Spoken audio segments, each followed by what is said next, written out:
Первую крупную партию гуманитарной помощи по поручению полпреда президента на Дальнем Востоке Юрия Трутнева доставили в город Нерюнгри. О том, что содержит гуманитарный груз и как поможет району в борьбе с пандемией, расскажет наш корреспондент Сергей Михедов.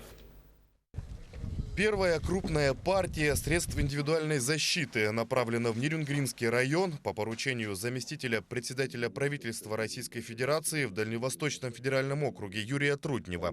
Кроме того, Якутия уже получила федеральную помощь в 388 миллионов рублей на борьбу с коронавирусной инфекцией. Правительством принят ряд решений по помощи регионам. 32,4 миллиарда рублей выделено на оснащение и оборудование почечного фонда. На Дальний Восток из них пойдет 2,3 миллиарда. Мы до вас доведем распределение, но, может быть, сами уже в курсе, но несколько слов скажу. В Бурятии 266 миллионов, в Якутии 388. Гуманитарная помощь представлена в рамках программы помощи Дальнему Востоку, которая реализуется Фондом развития Дальнего Востока и Арктики по поручению Юрия Трутнева. На республику в целом фондом предусмотрено 8 тысяч одноразовых костюмов инфекционистов, 12 тысяч одноразовых перчаток, 16 тысяч многоразовых очков и еще порядка 30 тысяч респираторов.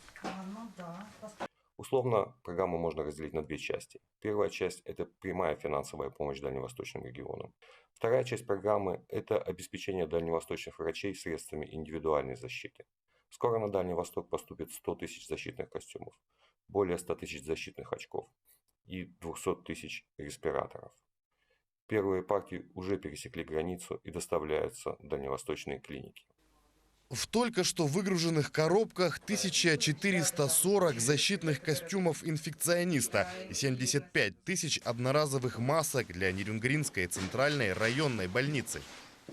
Реализация данной программы позволит обеспечить медицинских работников защитной амуницией, в результате чего мы достигнем максимальной защиты медицинских работников и обезопасим их здоровье, а также здоровье их близких и родственников. И от лица всего медицинского сообщества, от лица медицинских работников, которые сейчас стоят на передовой в борьбе с коронавирусной инфекцией, хотим выразить слова благодарности Юрию Петровичу Трутневу.